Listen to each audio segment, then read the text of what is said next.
বুঝতে পারছেন? সেই সকাল 6টা থেকে শুরু হয় আর এদিকে রাত 9টা পর্যন্ত। বাবা গো মা গো করতে করতেই দিন চলে যাচ্ছে।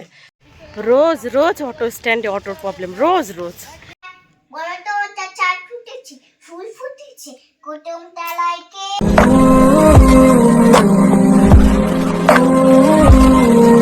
স্কুলে কেউ বেলুন নিয়ে যায় না, তুমি আমার কাছে রেখে যাও, স্কুল থেকে বাড়ি আসলেই দিয়ে দেবো, নাহলে ম্যাম বকবে তো।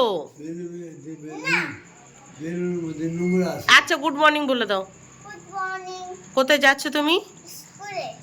স্কুলে কেউ বেলুন নিয়ে যায়? তুমি বলো। আচ্ছা স্কুলে কি করতে যাচ্ছ?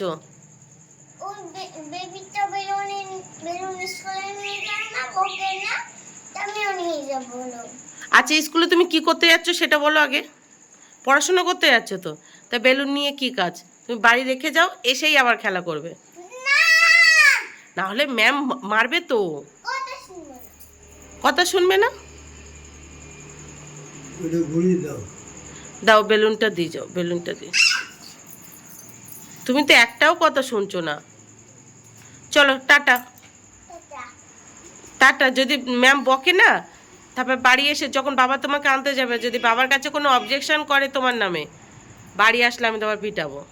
লুকিয়ে রাখবে, কেউ যেন না দেখতে পায় বেলুনটা, ঠিক আছে? কাউকে দেখাবে না, দেখাবে না তো?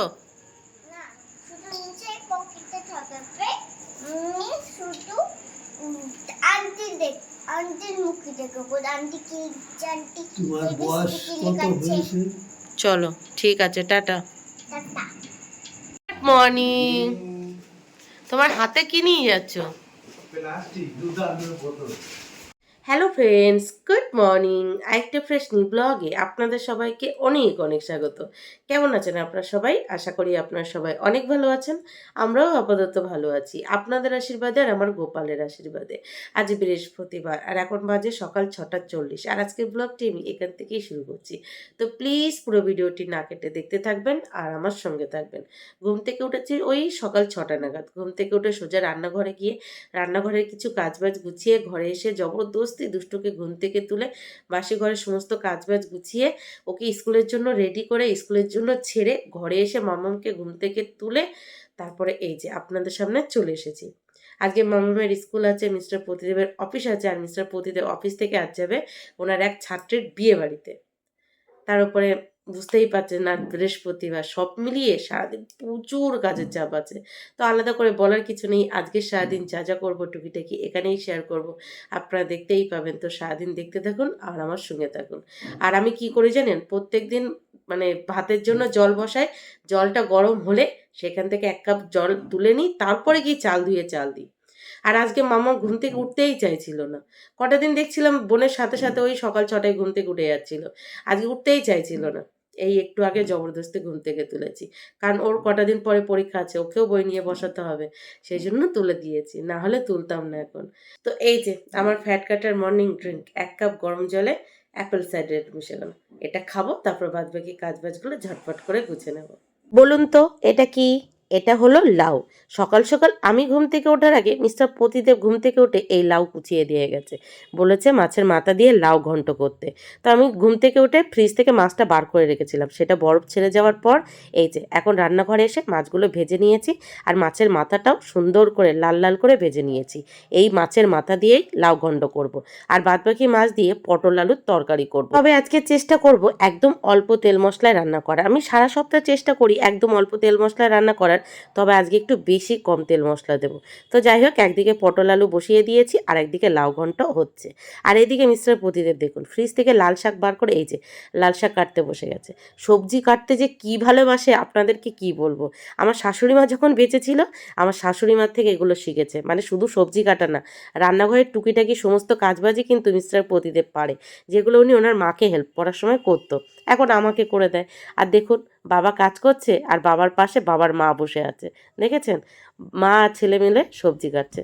কি সুন্দর লাগছে না দেখতে। তো আমার রান্নাঘরে রান্নাবান্না প্রায় কমপ্লিট। এই লাল শাকটা কাটা হলে এটাও রান্না করে নেবো, হয়ে যাবে। দেখুন পটল আলু দিয়ে মাছের তরকারি রান্না হয়ে গেছে, আর পাশাপাশি মাছের মাথা দিয়ে লাউ ঘন্টও কমপ্লিট। লাউ ঘন্টটা খেতে না জাস্ট ফাটাফাটি হয়েছিল। আর এদিকে মিস্টার প্রদীপের শাক কাটাও কমপ্লিট। চলুন এটাও ঝটপট করে রান্না করে নিই। আর ফ্রিজে একটু মাছের ডিম ছিল, তো মিস্টার প্রদীপ বললো দুটো মাছের বড়া ভেজে দিতে। উনি একটা খাবে আর আমি একটা খাবো, আর দুই মেয়ে মাছের বড়া খেতে পছন্দ করে না। তো এই যে মিস্টার প্রদীপ খেতে বসে পড়েছে। উনিই বলল লাউ ঘন্ট খেতে নাকি খুব ভালো হয়েছে, যেহেতু উনি কুচিয়ে দিয়েছে সেই জন্যই নাকি ভালো হয়েছে। আমি বললাম চলো, ভালো তো হয়েছে, ভালো হলেই হলো, মানে ভালো খেতে হলেই ব্যাস, আর কি চাই আমাদের। তো এই যে পাশাপাশি দেখুন 3টে পরোটা ভেজে নিয়েছি। কালকে রাত্রে রুটি করেছিলাম, 3টে গোল্লা ছিল, তো 2 মেয়ের জন্য ভেজে নিয়েছি। আর পাশাপাশি এই যে দুটো মাছের বড়া ভেজে নিয়েছি, শাক ভাজাও কমপ্লিট। আমার দুষ্টু বুড়ি বাড়ি চলে এসেছে। আজকে কি কি অভিযোগ আছে তোমার, বলে ফেলো। পকেটে বেলুন ছিল, হ্যাঁ, স্কুলে গিয়ে হারিয়ে গেছে। বেলুন হারিয়ে গেছে? আমি তোমাকে বলেছিলাম বেলুনটাকে বাড়ি রেখে যাও, আমার কথা শোনোনি কেন? না, আমার বেলুন চাই। বেলুন চাই? তুমি ওটা পরে হবে, আগে বলো কি খেতে চাও। দুধ বিস্কিট? তোমার জন্য আজকে পরোটা আর কালকে টমেটো সস নিয়ে এসেছিলাম, খেতে চাও? টমেটো চাটটা চাও কি বলো? বলো, টমেটো সস নিয়ে এসেছি। ফ্রিজে রেখেছো কি? ফ্রিজে আমি আমার মতো জায়গায় রেখেছি, ঠিক আছে? কোথায় দেখতে পাচ্ছি না। চলো তুমি চেঞ্জ করে নাও, আমি তোমাকে এক্ষুনি ব্রেকফাস্টে দিয়ে দিচ্ছি। টাটা বন্ধুরা। টাটা বন্ধুরা। দুষ্টু প্রতিদিন স্কুল থেকে বাড়ি আসলেই কোনো না কোনো অভিযোগ থাকে, আর যেটা শুনতে আমার খুব ভালো লাগে, বিশ্বাস করুন খুব ভালো লাগে। তো যাই হোক চলুন, মামামের লাঞ্চ বক্সটা রেডি করতে বাকি ছিল সেটাও গুছিয়ে নিলাম। আর ফলের ভিতরে আজকে কী দেবো বুঝে উঠতে পারছিলাম না, কারণ যেটাই ফল দিই সেটার মধ্যে এই যে আজকে শাক ভাজা দিয়ে দিয়েছি। তো আলাদা একটা কন্টেনারে করে টুকরো টুকরো করে আপেল কেটে দিয়েছি। মামাম দেখে না আজকে খুব হ্যাপি হয়ে যাবে, কারণ একটা পদ বেড়ে গেল। তো এই যে মামামের লাঞ্চ বক্স রেডি। আর পাশাপাশি 2 বোনের জন্য যে পরোটা ভেজেছিলাম তাতে একটু টমেটো সস দিয়ে দেবো। তো টমেটো সসে স্মাইল করতে গেছিলাম, সেটা দেখুন ঘেটে গ হয়ে গেল। এই যে 2 বোনকে দিয়ে দিলাম ব্রেকফাস্ট পরোটা। আজকে পরোটা না একদম অল্প তেলে ভেজেছি, একদম সামান্য নামমাত্র তেল। এটা হলো দুষ্টুর, আর এটা না স্মাইল করতে চেয়েছিলাম, সেটা আর হয়নি, কোনোটাই হয়নি। নাও নিয়ে নাও। কি দুষ্টু, হ্যাপি স্মাইল ভালো হয়েছে। হয়েছে? তাই? গুড মর্নিং মামাম। নাও খেয়ে নাও, ঝটপট খেয়ে। গুড মর্নিং, নাও খেয়ে নাও। দেখুন আমার চোখ মুখের কি অবস্থা, পুরো ঘেমে চান করে গেছি। আপনারাই বলুন তো, কালকে থেকে আবার কি গরম পড়ছে, গরমটাকে জাস্ট সহ্য করা যাচ্ছে না, এরকম আর কি। তো যাই হোক সমস্ত কাজবাজ মোটামুটি গুছিয়ে নিয়েছি। এখন রাইট সকাল 9টা 20 বাজে। এখন 2 মেয়ের খাওয়া হলো, 2 মেয়েকে সাথে নিয়ে নিচে যাব, ওদেরকে চান করাবো, নিচে চান করবো, রেডি হব। আজকে বৃহস্পতিবার, পুজো দেওয়ার ব্যাপার আছে, পুজো দেবো। তারপর গোপালের নাম নিয়ে বেরিয়ে পড়বো। বাইরে কাল থেকে মেঘ করেছে, কিন্তু কালকে থেকে কিন্তু বৃষ্টি হয়নি, শুধু মেঘই করেছে, বৃষ্টি নেই। আর যখন বৃষ্টি হচ্ছে তখন প্যাচ প্যাচ প্যাচ প্যাচ করে বৃষ্টি হয়ে যাচ্ছে, আর যখন বৃষ্টি নেই তো নেই। দেখুন পুরো এগুলো ভিজে গেছে, ঘেমে পুরো ভিজে গেছে, যা তা অবস্থা। আর সকালবেলা এত ছোটাছুটি লাগে যে 1 গ্লাস জল খাবো সেটারও সময় পাই না। শুধু ওই সকালবেলা সময় করে ওই যে ফ্যাটকাটের মর্নিং ড্রিঙ্কটা খাই, ওটাই। আর আজকে আমি ব্রেকফাস্টে কিছু খাবো না, মানে কিছু বানানোর মতো ইচ্ছা নেই, তো মনে হলো একেবারে দুপুরবেলা ভাত খেয়ে নেবো। কি তোমার ব্রেকফাস্ট করা কমপ্লিট দুষ্টু? আজকে বাবা বিয়ে বাড়ি যাবে অফিস থেকে, আজকে দেরি করে বাড়ি আসবে। বলো তো চার ফুটেছে, ফুল ফুটেছে, কুটুম তালায় কে বলছো দেখো, বলো। হাতি নাচছে, খোলা নাচছে, সোনামুলি বিয়ে। এবার এবার বল, হাতটা দিয়ে চুটকি জিত গিয়া। জিত গিয়া? কি করছো তুমি? চুটকিকে পড়াচ্ছি। ছুটকিকে পড়াচ্ছো? তোমার স্নান হয়ে গেছে? হ্যাঁ, চুটকিও চান হয়ে গেছে। তাই? তুমি রেডি কি করার জন্য? বাড়িতে থাকার জন্য। আর দিদি? বাড়িতে থাকার জন্য রেডি, দিদি স্কুলে থাকার জন্য রেডি। তাই? এখন তুমি বসে বসে ছুটকিকে পড়াচ্ছো? হ্যাঁ। আচ্ছা পড়ো। হাতি মাটি টিম, তেলা মাঠে বালা টিম। 2 মেয়ের পাশাপাশি কিন্তু আমিও চান করে রেডি হয়ে গেছি, রেডি হয়ে গোপালের পুজোও দিয়ে নিয়েছি। আর আজকে কি হচ্ছে জানেন, মিস্টার প্রতিদেব আজ যে বৃহস্পতিবার ফুল আনতেই ভুলে গেছে। তো আমাদের কলপারে যে গাছটা আছে, মানে সাদা ফুল গাছ, সেই সাদা ফুল গাছের ফুল দিয়েই আজকে গোপাল সোনাকে আর বাদ বাকি ঠাকুরদের পুজো দিয়েছি। কি আর করবো বলুন, উনি আনতে ভুলে গেছে, মনের ওপরে তো জোর চলে না, তাই না? গোপাল সোনা হয়তো চেয়েছে আজকে ফুল ছাড়াই পুজো নেবে, তো এই নিচের গাছের ফুল দিয়েই পুজো দিয়েছে। আর এদিকে দুষ্ট দেখুন, নিজে পড়ে না অথচ ছুটকিকে পড়াচ্ছে। চলো কিছু তো একটা করছে। তো যাই হোক, চলুন আপনাদেরকে একটু গোপাল দর্শন করাই, কারণ আমি প্রতি বৃহস্পতিবার করে চেষ্টা করি আপনাদেরকে আমার গোপাল সোনার একটু দর্শন করানো। তো চলুন দর্শন করাই, তারপর আমি একটু জল খাবো, জল খেয়ে বেরিয়ে পড়বো। এই যে গোপাল সোনা চান করে সাজুগুজু করে সিংহাসনে বসে পড়েছে। আর আজকে শুধু সাদা ফুল দিয়েই গোপাল সোনার পুজো দিতে হয়েছে, কি আর করব, গোপাল সোনার বাবা ভুলে গেছে। আর এই যে নিচেও দিয়ে দিয়েছি, আর এখানে নিচেও দিয়ে দিয়েছি। তো আজকের দিনে আপনারা একবার হলেও বলুন জয় গোপাল। গোপাল আপনাদের সবার মঙ্গল করুক, আপনারা সবাই খুব ভালো থাকুন, সুস্থ থাকুন, আর আপনাদের মনের সকল ইচ্ছা পূরণ করুক, এটাই প্রার্থনা করি আমি আমার গোপালের কাছে। তো এই যে আমি আমার জন্য নিয়ে নিলাম 1 গ্লাস ঠান্ডা গ্লুকন-ডি শরবত, এছাড়া আলাদা কিছু নেওয়ার মতো সময় এখন নেই। আর তাছাড়া একটু ঠান্ডা জল খেতে ইচ্ছা হচ্ছিল, তো ফ্রিজে একটু আগে ঠান্ডা জল রেখে দিয়েছি, হালকা একটু ঠান্ডা হয়েছে, তাতেই গ্লুকন-ডি মিশিয়ে নিয়েছি। চলুন এটা খাই, তারপর দুষ্টুকে ছোটা ভীম চালিয়ে দিয়ে বেরিয়ে পড়ি। কি তোমার আজকে ছোটা ভীম চালাতে হবে? তাই? আচ্ছা পড়ো। দুষ্টু টাটা করে দাও, একদম গুটগাল হয়ে থাকবে। যদি তুমি গুটগাল হয়ে থাকো তাহলে বাড়ি এসে আমি তোমাকে 2টো বেলুন দেবো, ঠিক আছে? গুটগাল হয়ে থাকবে তাহলেই পাবে, আর যদি না থাকো তাহলে কিন্তু পাবে না, ঠিক আছে? আর ওই হোমওয়ার্কটা একটু একটু বসে বসে করো, ওই যে ইংলিশ কাশি প্লেটার বুকস ওইটা একটু লেখো, ঠিক আছে? চলো টাটা, টাটা করে দাও। তো এই যে গ্লুকন-ডির শরবতটা খেয়ে দুষ্টুকে গোপালের ভরসায় রেখে গোপালের নাম নিয়ে মামাকে সাথে নিয়ে বেরিয়ে পড়লাম অটো স্ট্যান্ডে অটো ধরার উদ্দেশ্যে। কালকে অটো স্ট্যান্ডে বেশি লাইন ছিল না, তারপরেও প্রায় 15 থেকে 20 মিনিট অটো লাইনে দাঁড়াতে হয়েছিল। কি আছে আজকে কপালে কি জানি, বৃহস্পতিবার করে গোপাল বেশিক্ষণ লাইনে দাঁড় করায় না, আজকে কি ভোগান্তি আছে। চলুন যাওয়া যাক, যা আছে সেটা ফেস করতেই হবে। এবার আপনারাই বলুন কেমনটা লাগে। দেখতে পাচ্ছেন 3টে অটোর পর আমার লাইন, এবার যদি পর পর এসে যায় ঠিক আছে, চলো তাড়াতাড়ি পৌঁছে যাব, যদি দেরি হয় তাহলে আজকেও আমার পুরো গলা কাটা গেল। কি আছে কপালে কি জানি, রোজ রোজ অটো স্ট্যান্ডে অটোর প্রবলেম, রোজ রোজ। যেদিন কপাল খুব ভালো থাকে সেদিনই একমাত্র অটো স্ট্যান্ডে গিয়েই অটো পেয়ে যায়, আর যেদিন খুব বেশি ভালো থাকে সেদিনই একমাত্র বাড়ির সামনের থেকে পেয়ে যায়। একমাত্র এতদিনে 2 দিন পেয়েছিলাম, আগের দিন মানে পরশু দিন, আর সেই ভুল ভবিষ্যতে কবে একদিন। তবু আজকে অটো লাইনে পাকা 8 ঘন্টা দাঁড়াতে হয়েছে, 8 ঘন্টা পর অটো পেয়েছি, অটো ধরে বেহালা থানা থেকে এই যে 15 মিনিটের হাঁটা পথে হাঁটছি। প্রায় দিন একই কথা আপনাদেরকে বলি যে অটো স্ট্যান্ডে অটো নেই, অটোর প্রবলেম, 8 ঘন্টা 50 মিনিট 40 মিনিট। কী করবো বলুন, ডেলি ব্লগ করি তো, শেয়ার তো কিছু করতে হবে, তো যা করি সেগুলোই আপনাদেরকে শেয়ার করি। যে মামামকে ক্লাসে ছেড়ে কিছুক্ষণ বসে আবার বাড়ির উদ্দেশ্যে রওনা দিয়ে দিলাম। কি বিশ্রীর রোদ দেখেছেন, যেমন গরম তার উপরে রোদ, মাথা ফাটা রোদ আর কি। তো যাই হোক চলুন বাড়ি পৌঁছে দেখা হচ্ছে। আমার দুষ্টু বুড়ি ঘুমিয়ে গেছে নাকি? হ্যাঁ দুষ্টু বুড়ি ঘুমিয়ে গেছে?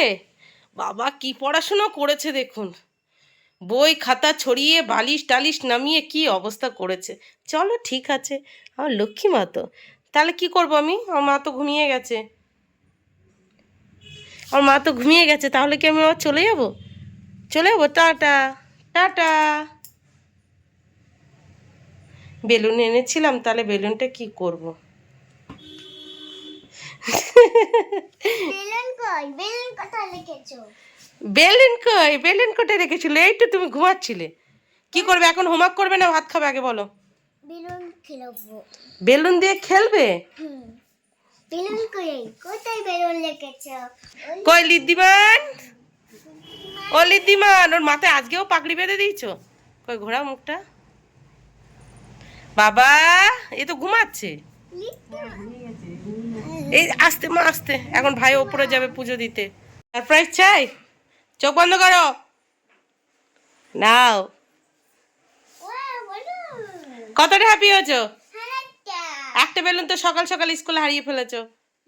চলো, বাবা গো মা গো করতে করতেই দিন চলে যাচ্ছে। তো ফাইনালি মাম্মামকে স্কুলে ছেড়ে বাড়ি চলে এসেছি, আর আজকে বাড়ি আসতে একটু দেরি হয়ে গেছে, বেহালায় একটু দরকার ছিল, সেই দরকারটা মিটিয়েই বাড়ি এসেছি। তো এখন চেঞ্জ করবো, হাত মুখ ধোবো, আগে খাবো, তারপরে দুষ্টুকে হোমওয়ার্ক করাতে বসাবো, কারণ সকালে কিছু খাইনি তো খিদে পেয়ে গেছে, আর এখন 1টার কাছাকাছি বেজে গেছে, তো আগে খেয়ে নিই, তারপরে দুষ্টুকে হোমওয়ার্ক করবো, ততক্ষণে খাবারটা হজম হয়ে যাবে, তাই না? চেঞ্জ করে হাত মুখ ধুয়ে মা মেয়ে একসাথে খেতে বসে পড়েছি। দুষ্টু ভাত খেয়ে কিন্তু বই নিয়ে বসতে হবে, ঠিক আছে? কি তো হোমওয়ার্কগুলো করবে না? কি কথাবার্তা বলছে, আমাকে আগে শান্তিতে খেতে দাও তো। পাকা বুড়ি একটা। চলো তুমি শান্তিতে খেয়ে নাও, তারপরে উঠে হোমওয়ার্ক করতে হবে, ঠিক আছে? ওরম বলতে নেই। খেয়ে নাও, খেয়ে নাও। খাওয়া দাওয়া কমপ্লিট করে, খাওয়া দাওয়ার পর যে সমস্ত কাজ বাজগুলো থাকে সেগুলো গুছিয়ে বসে পড়লাম দুষ্টুকে হোমওয়ার্ক করাতে। এবার বেলুনটা রেখে দাও, লিখবে তারপরে খেলবে। এক পাশে রেখে দাও, এক পাশে রেখে দাও, নাহলে এটা ফেটে গেলে কিন্তু আমি আর দেবো না। রেখে দাও না, বার করো তাড়াতাড়ি। তো এখন দুষ্টুকে 40 থেকে 50 মিনিটের মতো লেখাবো, তারপর দুষ্টুকে ঘুম পাড়াবো। সাথে আমিও 5-10 মিনিট একটু রেস্ট নিয়ে বেরিয়ে পড়বো মামামকে আনতে। নাও তাড়াতাড়ি নাও, দেরি হয়ে যাচ্ছে। এই যে রাইট দুপুর 3টে 20 বাজে, আবার হালকা করে রেডি হয়ে বেরিয়ে পড়লাম মামামকে স্কুল থেকে বাড়ি আনার উদ্দেশ্যে। অপেক্ষা করছি শনিবার আর রবিবার আসার। এই দুটো দিন ছুটি আছে, এই দুটো দিন এবার জমিয়ে ঘুমাবো। বিশ্বাস করুন, বেশি কাজবাজ করবো না, চেষ্টা করবো জমিয়ে ঘুমানোর। ঘুম হচ্ছে না সারা সপ্তাহ। এই ভিডিও এডিটের জন্য রাত্রেবেলা ঘুমাতে যাচ্ছি সেই 1:30-2টোর সময়, আবার সকাল 6টায় উঠতে হচ্ছে। দুপুরবেলা হোমওয়ার্ক করানো, সংসারের কাজ কিছুই হচ্ছে না, মানে শরীর দুর্বল হয়ে যাচ্ছে। তো এবার অপেক্ষা করছি কবে শনিবার আসবে। শনিবার সকালে পাক্কা 9টার সময় ঘুম থেকে উঠবো, এমনটা ভাবি তো। আর এই ছুটির দুটো দিন আগে আগে ঘুম ভেঙে যাবে, যতই রাত করে ঘুমাই না কেন সেই সকাল সকাল ঘুম ভেঙে যাবে। তো যাই হোক, চলুন যাই গিয়ে নিয়ে আসি। এই যে মামামের স্কুল থেকে বাড়ি চলে এসেছি। বাড়ি এসে চেঞ্জ করে হাত মুখ ধুয়ে রান্নাঘরে গিয়ে আমাদের 3জনের জন্য আদা তেজপাতা দিয়ে লিকার চা বসিয়েছি। দুষ্টু এখনো ঘুমাচ্ছে, চাটা হোক তারপর ওকে ঘুম থেকে তুলবো, 3জন মিলে খাবো। তার মধ্যে মামামকে পড়াতে চলে আসবে, ও বই নিয়ে বসে পড়বে। আমার সামনে একটু এডিটিং বাকি আছে, সেটা কমপ্লিট করবো। তারপর দুষ্টুকে টিউশন ছাড়তে যাবো। বুঝতে পারছেন, সেই সকাল 6টা থেকে শুরু হয় আর এদিকে রাত 9টা পর্যন্ত ছোটাছুটি ছোটাছুটি আর ছোটাছুটি। অপেক্ষা করি কখন মিস্টার প্রতিদেব অফিস থেকে বাড়ি আসবে, একটু হেল্প করবে, সেটা আর হয় না। উনি বাড়ি আসে ভাবে যে কখন বাড়ি যাব, কখন একটু ঘুমাবো। দুজনেই টায়ার্ড হয়ে যাই, সেটাই আর কি। আমি তো তবুও একটু দুপুরবেলা রেস্ট পাই, সে 8 ঘন্টা হোক আর 1 ঘন্টা হোক, উনি তো সেটুকুও পায় না, সেটাই আর কি। তো যাই হোক, চাটা হোক, খাই। গুড আফটারনুন মামাম। Good afternoon. এই যে রান্নাঘরে গিয়ে আমাদের 3জনের জন্য 3 কাপ আদা তেজপাতা দিয়ে লিকার চা বানিয়ে নিয়েছি, আর সাথে নিয়ে নিয়েছি বিস্কিট। আমি আর মামাম বসে পড়েছি, দুষ্টু এখন এখানে এসে পৌঁছায়নি। দুষ্টুর জন্য অপেক্ষা করছি, ও আসুক তারপর 3জন মিলে ঝটপট করে এই যে আমাদের বিকালের টিফিন কমপ্লিট করব, কারণ এক্ষুনি মামামকে পড়াতে চলে আসবে। তো যাই হোক, চলুন ঝটপট করে আমাদের খাবারটা কমপ্লিট করি। দেখুন, চায়ের কাপ এখনো হাতে নিতে পারিনি, মামাম এখনো চুমুকও দিতে পারিনি। ওই যে আমার ননদিনী পড়াতে চলে এসেছে। Good afternoon. যে আবার হালকা করে রেডি হয়ে বেরিয়ে পড়লাম দুষ্টুকে টিউশন ছাড়তে। চলুন আগে ছেড়ে আসি, তারপরে আপনাদের সাথে কথা বলছি। আপনাদের দুষ্টু পচা মেয়ে পড়তে যাচ্ছে, তাও বেলুন নিয়ে। বুঝতে পারছেন, কালকে রাত্রে ঘুমিয়েছে বেলুন নিয়ে, দুপুরে ঘুমিয়েছে বেলুন নিয়ে। দেখুন কত পচা মেয়ে। বেলুনটা আমার কাছে দিয়ে দাও, দিয়ে দাও, দাও। তাহলে ব্যাগে রেখে দেবে, ঠিক আছে? চলো টাটা। ভালোভাবে পড়বে, দুষ্টুমি করবে না। যাও যাও যাও যাও। হ্যাঁ টাটা, দিদিকে ডাকো। দুষ্টুকে টিউশন ছেড়ে বাড়ি চলে এসেছে, আর বাড়ি আসার পথে দেখুন কি এনেছে। নিয়ে এসেছি গোবিন্দভোগ চাল আর চিনি, পায়েস রান্না করবো। 2 দিন 2 মেয়ে দুধ খায়নি, সেই দুধ জমে আছে। তো মনে হলো কি করব, পায়েস রান্না করি। দুষ্টু টিউশন থেকে বাড়ি এসে যখন দেখবে পায়েস রান্না হয়েছে, বাবা ভীষণ হ্যাপি হয়ে যাবে। সকাল থেকে একটু খুঁজে আছে, বাবা যেহেতু বিয়ে বাড়ি গেছে, ওকে নিয়ে যায়নি, সেই জন্য রেগে আছে। তো মনে হলো সারপ্রাইজ হিসেবে পায়েসই রান্না করে দিই, খুব হ্যাপি হয়ে যাবে। কি কপাল আমার, কত আশা করে দুধ বসিয়েছিলাম দুষ্টুকে সারপ্রাইজ দেবো পায়েস রান্না করে, দুধটা পুরোই কেটে গেছে। বলুন কেমনটা লাগে? কতটা দুধ দেখেছেন, বড় বড় গামলাই করে বসেছিলাম যে বেশি করে একটু পায়েস রান্না করব, পুরো দুধটাই গেল কেটে। রাইট 10টা 40 বাজে, আর মিস্টার প্রতিদেব এখনও অফিস থেকে বিয়ে বাড়ি থেকে বাড়ি আসেনি। তো আমি কি করেছি, দুধটা কেটে গেল, ভেবেছিলাম পায়েস করব, সেটা তো আর হলো না। আমারই কপালটা খারাপ, আর কি আর করা যাবে। চলে গেছি দুষ্টুকে টিউশন থেকে আনতে, ওকে টিউশন থেকে বাড়ি এনেছি। বাড়ি এনে 2 মেয়েকে আবার কিছুক্ষণ পড়িয়েছি, তারপর দুপুরে তারপরে সকালে যে সমস্ত রান্নাবান্না করেছিলাম সেই রান্না অল্প কিছু ছিল, 2 বোনকে খাইয়েছি। খাইয়ে এই যে 2জনকে শুইয়ে দিয়েছি। তারপরে এখন আমি নিয়েছি ওই যে ছানাটা কেটে গেছে, মানে দুধটা কেটে ছানা হয়ে গেছে, কিছুটা ছেঁকে রেখে দিয়েছি, মানে বেশিটুকু রেখে দিয়েছি, আর অল্প একটু আমার জন্য এখানে এই নিয়ে নিয়েছি। এটাই আমার এখন ডিনার, আলাদা করে কিছু আর আমার জন্য এখন বানাতে ইচ্ছা করছে না। যতটুকু ভাত তরকারি ছিল 2 বোনকে খাইয়ে দিয়েছি। তা যাই হোক, চলুন আজকের ব্লগটি এই পর্যন্তই। দেখা হচ্ছে কাল সকাল থেকে একটা ফ্রেশ নিউ ব্লগে। ততক্ষণের জন্য টাটা। সবাই ভালো থাকবেন, সুস্থ থাকবেন, আর অবশ্যই সাবধানে থাকবেন। Good night.